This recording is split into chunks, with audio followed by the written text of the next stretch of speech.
TVT au cœur de l'information.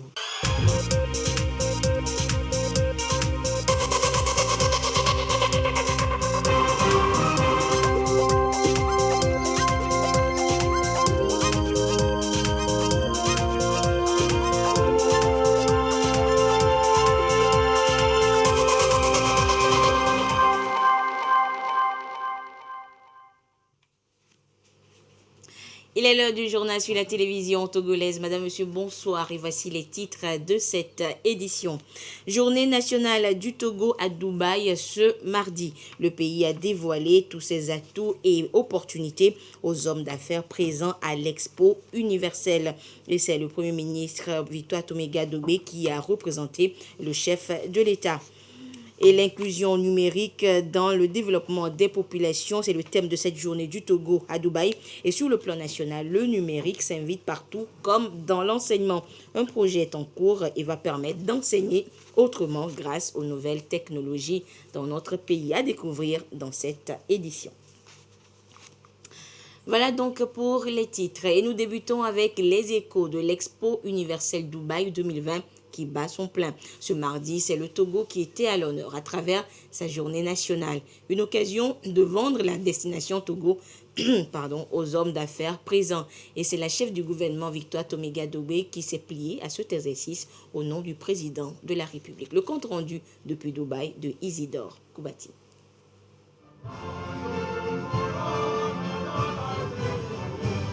Le Togo à l'honneur au All World Plaza de l'Expo universelle de Dubaï. Une journée aux 1000 couleurs pour honorer un pays engagé dans le développement durable. Ici, le Togo est venu partager ses découvertes, innovations et inventions qui changent le monde. Un pays des opportunités qui encourage le commerce, attire des investissements et renforce les relations diplomatiques. La feuille de route du gouvernement comporte 42 projets et 3/4 de ces projets ont une composante digitale.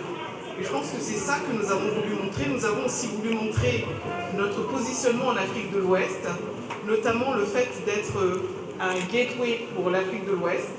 Je pense aussi que c'est important de montrer le parc industriel que nous avons réussi à construire en un an durant la pandémie. C'est extraordinaire. Le rendez-vous de Dubaï, c'est un partage d'une vision durable du développement de la planète au service des générations actuelles et futures.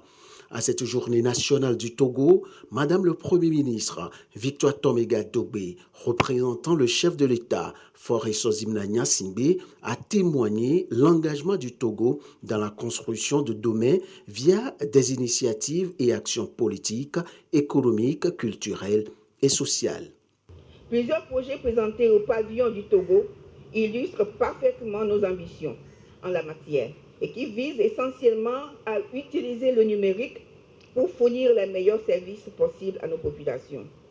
Je voudrais saisir cette opportunité qui m'est offerte pour rendre un hommage au chef de l'État togolais, son Excellence M. Faure Sozimna Gnassingbé, pour sa vision de développement qui permet à notre pays d'obtenir autant de victoires sur la pauvreté. Et cette vision a pour ambition de réaliser le développement le plus inclusif possible dans un esprit de préservation de paix et de stabilité, dans un contexte sous-régional marqué par une aggravation des menaces sécuritaires. Quand vous aurez l'occasion de visiter le pavillon togolais, vous pourrez percevoir cet esprit de paix et de joie qui émane de notre culture et qui repose sur le vivre ensemble et l'esprit d'initiative, en particulier celui des jeunes et des femmes. L'Expo 2020 Dubaï, c'est aussi apprendre des autres, découvrir les richesses du monde et nouer des contacts pour des partenariats de choix. Le Togo a compris l'enjeu et active sa diplomatie pour trouver de nouveaux partenaires destination Togo.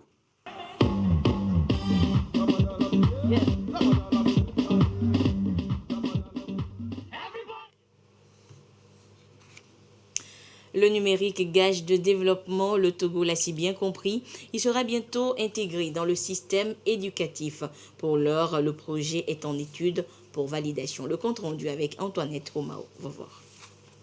L'intégration d'éthique dans l'enseignement appelle à une amélioration de la qualité de l'enseignement à tous les niveaux.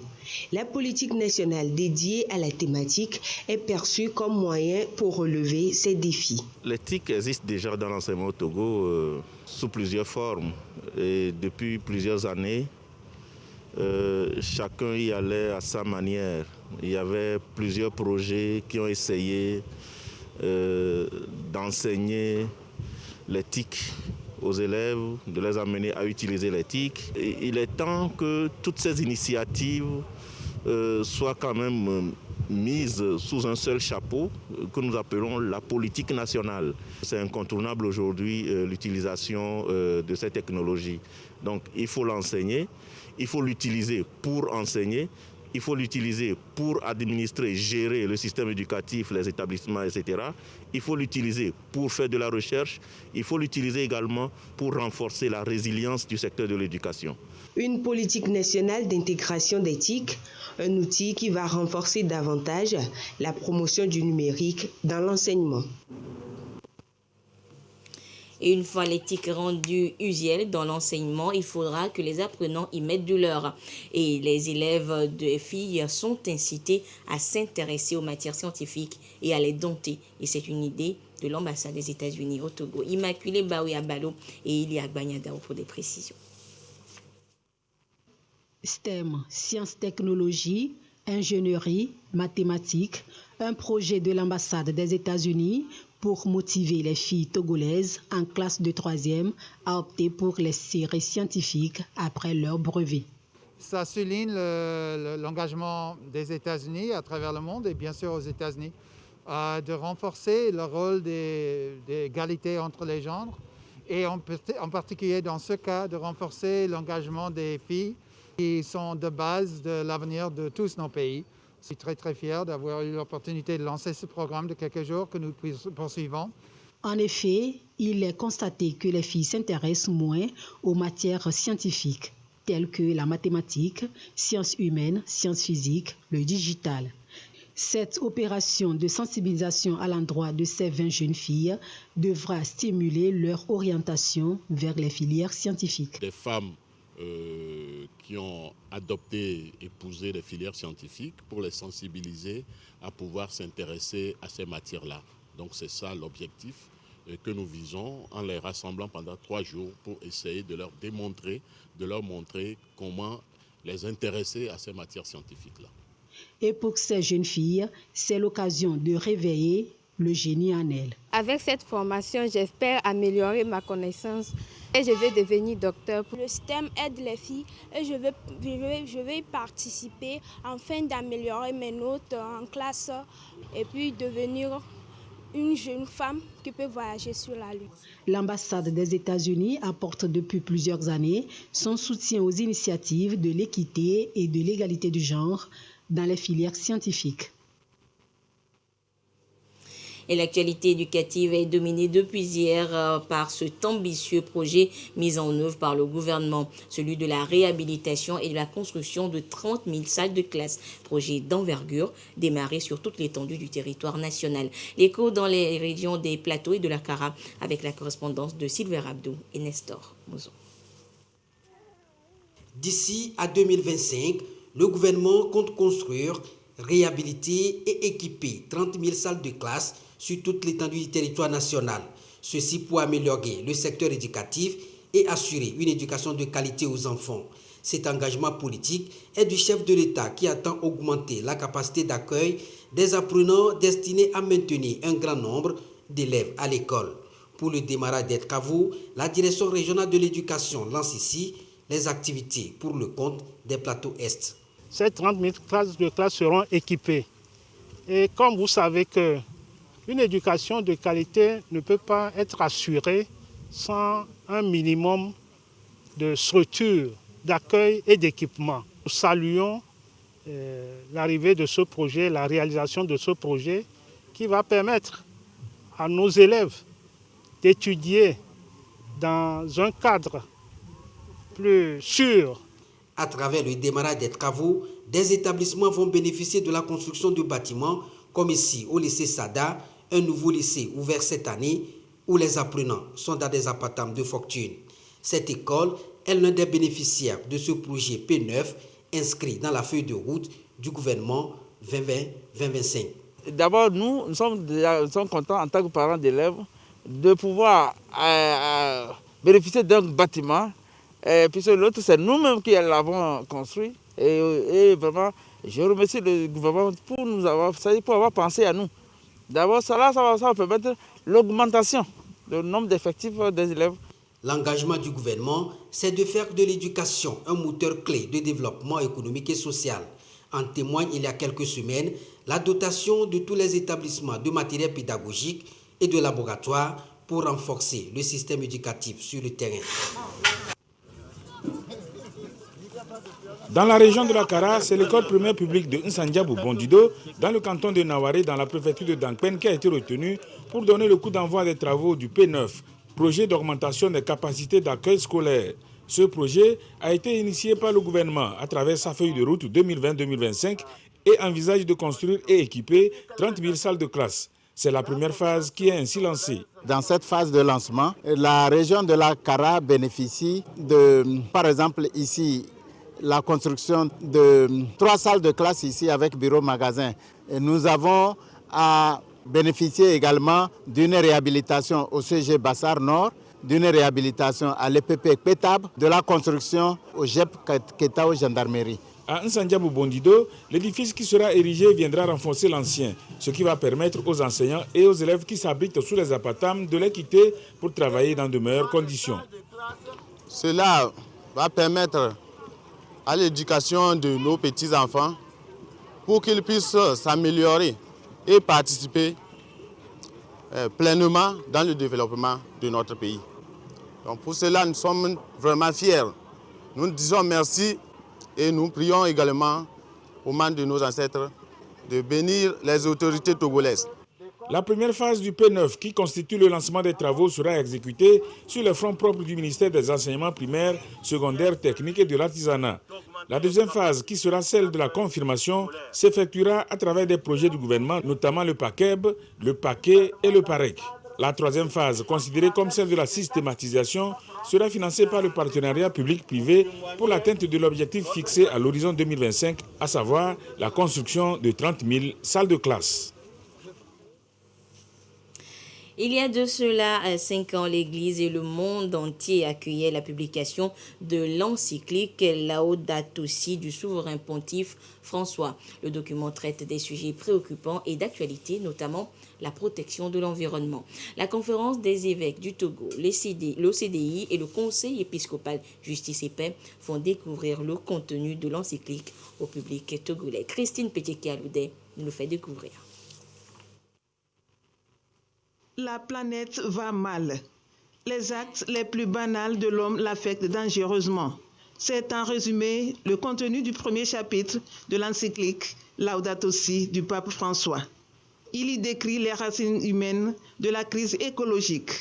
Comme solution à la crise, l'encyclique propose en son chapitre 4 une écologie intégrale. Lorsque nous voulons réaliser un projet, faisons attention à ce que ce projet ne détruise pas l'environnement dans lequel nous nous trouvons. Il demande essentiellement qu'il y ait ce qu'il appelle la conversion écologique, c'est-à-dire un changement de mentalité, d'attitude.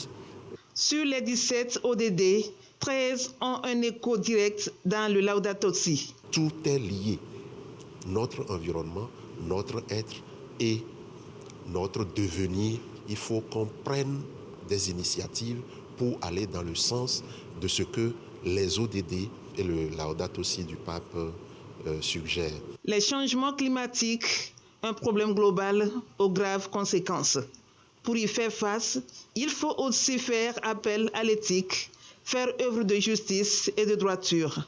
L'encyclique prône également le dialogue dans tous les secteurs et entre les religieux. La communauté musulmane ne peut qu'accompagner cela et elle est aussi prête à un dialogue interreligieux dans ce sens. Avec nos frères chrétiens, le monde nous interpelle, la nature nous interpelle. Toutes les orientations proposées ne peuvent être possibles que s'il y a une révolution culturelle conclut le chapitre 6 du Laudato Si. Information sportive en bref avec la fin du suspense ce mardi. La prochaine Coupe d'Afrique des Nations aura bel et bien lieu le 9 janvier prochain au Cameroun. Et c'est ce qu'annonce le président de la Confédération africaine de football CAF, Patrice Motsepe, au sortir de sa rencontre avec le président camerounais Paul Biya. Et l'actualité hors de nos frontières, c'est également cette bagarre survenue au Parlement ghanéen hier lundi. La raison, le vote d'un projet de taxe électronique qui oppose depuis plusieurs semaines déjà députés de l'opposition et du parti au pouvoir. En fin de journée lundi, une bagarre a éclaté au Parlement ghanéen. Les députés débattaient alors un projet de taxe sur les transactions électroniques, un sujet houleux qui divise le Parlement depuis de nombreuses semaines. Lorsque le président a suggéré de voter le texte dans le cadre d'une procédure d'urgence accélérée, les députés se sont violemment précipités vers l'avant de l'hémicycle. La taxe, qui concerne également les paiements par téléphone, est contestée par l'opposition depuis le début des débats, retardant l'adoption du budget national. D'autres discussions avec les parties prenantes devraient avoir lieu sur le sujet. En attendant, le vote de la procédure d'urgence a été reporté au 18 janvier. 2022 doit être l'année de la fin de la pandémie de la Covid-19 dans le monde. Et c'est l'appel lancé par le directeur général de l'Organisation mondiale de la santé qui affirme que l'organisation mettra tout en œuvre pour enrayer le virus l'année prochaine. Le directeur général de l'OMS, Tedros Adhanom Ghebreyesus, a lancé un appel lundi à ce que 2022 soit l'année de la fin de la pandémie de coronavirus. Pour ce faire, il appelle à lutter contre l'iniquité vaccinale et invite à la prudence pendant les fêtes. Nous sommes tous malades de cette pandémie. Nous voulons tous passer du temps avec nos familles et nos amis. Nous voulons tous revenir à la normale. Le moyen le plus rapide d'y parvenir est que nous tous, dirigeants et individus, prenions les décisions difficiles qui s'imposent pour nous protéger et protéger les autres. À un moment où la 5e vague de Covid-19 frappe de plein fouet de nombreux pays et où l'apparition du variant Omicron a replongé la planète dans l'urgence, le patron de l'OMS a plaidé en faveur d'un meilleur accès aux vaccins dans les pays défavorisés. 2022 doit être l'année où nous mettrons fin à la pandémie, mais elle doit aussi être l'année où tous les pays investiront pour prévenir une future catastrophe de cette ampleur. Le chef de l'OMS a estimé que les pays qui administrent des doses de rappel à des adultes ou des enfants en parfaite santé feraient mieux d'essayer de partager ces doses ou de convaincre les personnes non vaccinées de sauter le pas. Et pendant ce temps, Omicron fait toujours parler de lui sur la planète. Sa vitesse de propagation menace les fêtes de fin d'année. Omicron se répand si vite qu'il menace les fêtes de fin d'année aux États-Unis. Dans ce pays, il est passé en une semaine de 12 à 73% des cas détectés. Le nombre de contaminations double beaucoup plus vite avec ce variant, de quoi faire craindre une nouvelle flambée épidémique en France. Il va passer d'une personne à l'autre beaucoup plus vite et vers un plus grand nombre de personnes. Ça veut dire que tous les 2 à 3 jours, ce variant double le nombre de personnes infectées. Et ce qui explique cette croissance extrêmement rapide que l'on observe. Et c'est ce qui rend un peu cette situation particulière par rapport aux autres vagues. Un variant qui ne serait pas plus dangereux que le précédent, baptisé Delta. Les scientifiques manquent de recul mais se basent sur l'expérience de l'Afrique du Sud. C'est dans ce pays que ce variant est apparu. La mortalité du virus y est restée sensiblement la même. Mais cette dangerosité varierait d'un environnement à un autre, et à cause du nombre d'infections plus grand, les hôpitaux pourraient se retrouver débordés. Pour lutter contre ce variant, les États misent sur le vaccin, en particulier sur les doses de rappel. Selon une étude britannique récente, 2 doses d'AstraZeneca n'assurent aucune protection, à peine 19% pour Pfizer. Avec une 3e dose, l'efficacité grimpe à 73% pour une vaccination à l'AstraZeneca et 77% pour Pfizer. 75-77%, ça reste des taux très très bons de protection. Donc je vous rappelle, c'est la limite d'efficacité pour qu'un vaccin soit mis sur le marché, c'est 50%. Donc là, on est bien au-delà. Reste que les vaccinés pourraient quand même propager le variant. Les études manquent à ce sujet. Prudents, les laboratoires préviennent. Pour l'instant, rien ne permet d'écarter cette éventualité. Et à ce jour du mardi 21 décembre 2021, la situation de la pandémie au nouveau coronavirus Covid-19 au Togo se présente comme suit. Le nombre de cas confirmés s'élève à 26 911. 169 nouveaux cas enregistrés depuis hier. Le nombre de personnes guéries est de 26 000. Le nombre de cas actifs s'élève à 665 et le nombre de décès est passé à 246. Un nouveau décès a malheureusement été enregistré depuis hier et c'est un communiqué signé par le ministre en charge de la Santé, professeur Moustapha Mijiawa. Et malgré la crise, le gouvernement togolais veut offrir de meilleures conditions de fête aux enfants défavorisés. Hier, la ministre en charge de l'action sociale était avec les enfants souffrant de handicap mental de l'Institut Envol. Marie-Thérèse Nabédé et Lia Gagnadao pour le reportage. À quelques jours de la nativité du Christ, les pensionnaires de l'Institut L'Envol baignent dans une ambiance festive.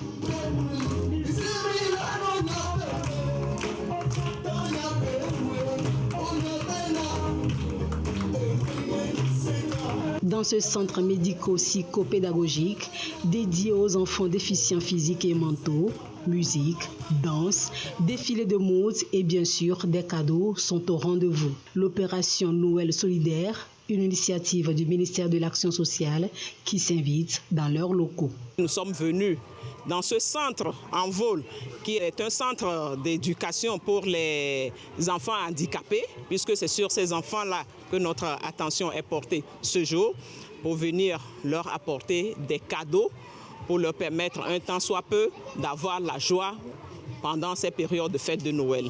Et nous leur avons délivré le message qui consiste à ne pas trop s'appesantir, se lamenter de leur situation de handicap en invitant les parents à leur apporter le soutien nécessaire, à les accompagner pour qu'ils puissent bien grandir et éclore les talents qui sont en eux. Parce que nous avons vu aujourd'hui des enfants pleins de talents. De la joie et des présents pour les enfants.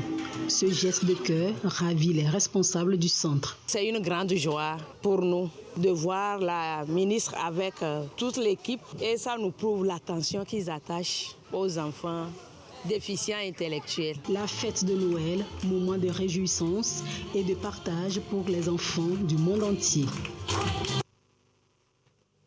Et encore quelques jours et ce sera donc la fête de Noël, moment de grande décoration dans les maisons et surtout de préparer des cadeaux aux tout petits. Et la fête commence d'abord par les marchés où les parents se rendent pour trouver de quoi acheter, donc pour offrir aux enfants.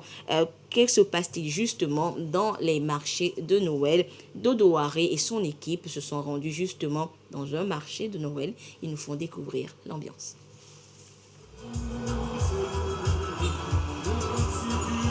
Décor féerique. La magie de Noël opère déjà dans les boutiques et sur les étalages.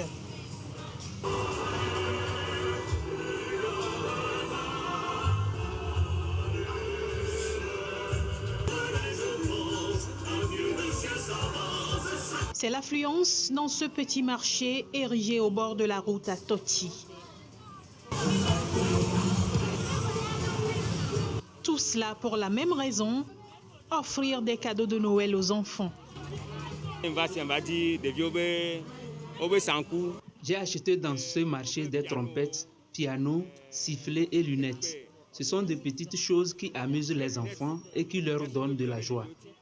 Je suis venue acheter des jeux, des jouets pour mon bébé.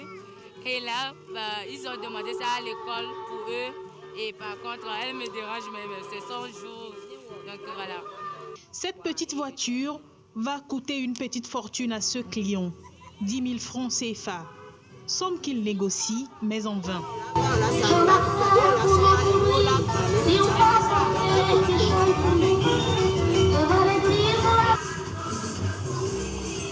Sapins, guirlandes, jouets, on trouve un peu de tout dans ces marchés de Noël. Et si les vendeurs se donnent autant de mal pour la décoration, ce n'est pas uniquement pour la magie de Noël, c'est évidemment pour faire des affaires. D'habitude, On prend les stands à la foire, mais cette année, il n'y a pas. Donc, ici, on vend. Il y a les clients qui viennent.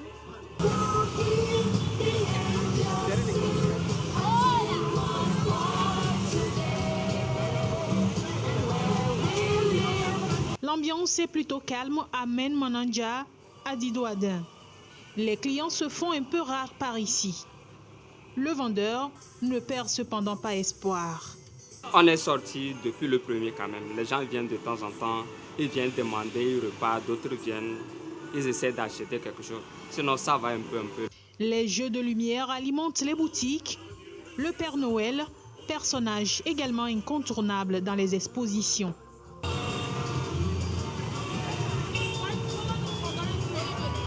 Dans cette autre boutique, c'est plutôt la déception.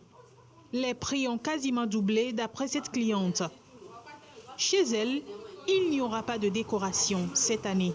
Les rubans qu'on achetait avant 1000 francs, dorés 1200, c'est devenu 1500.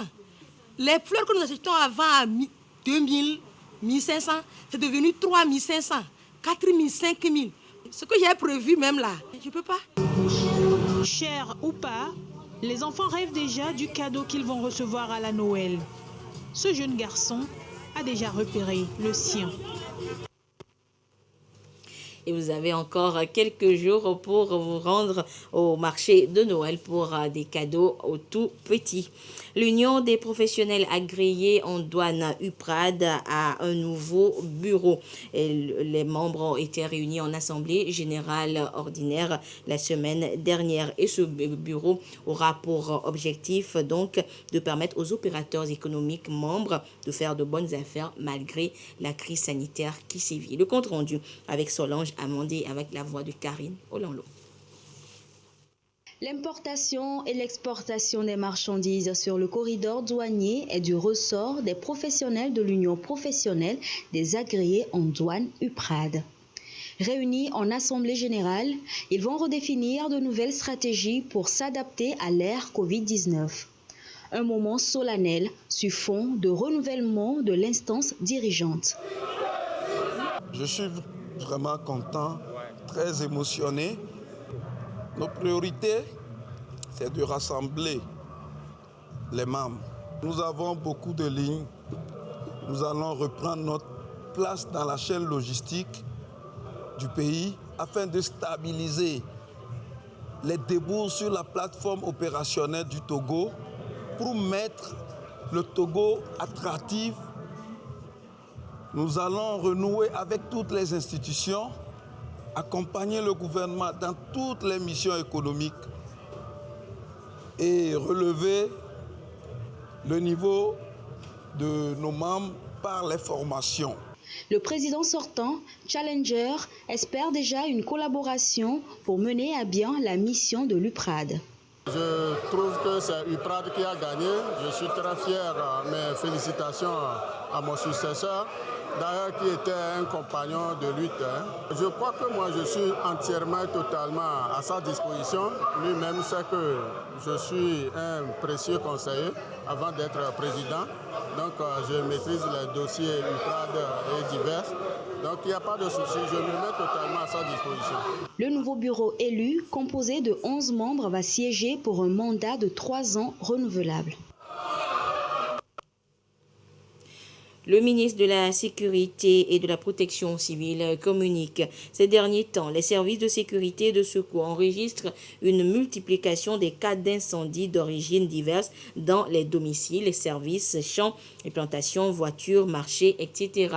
Ces incendies qui sont souvent dus, entre autres, à l'ignorance, l'imprudence, la négligence, l'absence de mesures de prévention et de prévision sont de nature à engendrer d'énormes dégâts socio-économiques, notamment humains et matériels, autant au détriment de l'État que des populations. Dans le souci de prévenir l'occurrence de ces incendies, surtout en ce moment d'harmattan ou de minimiser leurs effets, le ministre de la Sécurité et de la Protection civile invite les uns et les autres à plus de prudence et à prendre certaines mesures préventives élémentaires, entre autres. Éviter l'utilisation abusive des feux de gaz par les enfants et les personnes non initiées. débrancher les appareils électriques après leur utilisation, éviter les feux de brousse, etc. En outre, il est très vivement conseillé aux administrations, aux services et aux particuliers qui en ont surtout les moyens, la possibilité de prévoir les extincteurs appropriés pour lutter contre d'éventuels débuts de feu et au besoin de s'approcher des services compétents sapeurs-pompiers pour des conseils pratiques en la matière. Il est également conseillé aux propriétaires de champs ou de plantations de réaliser autour de ceux-ci des pare-feux.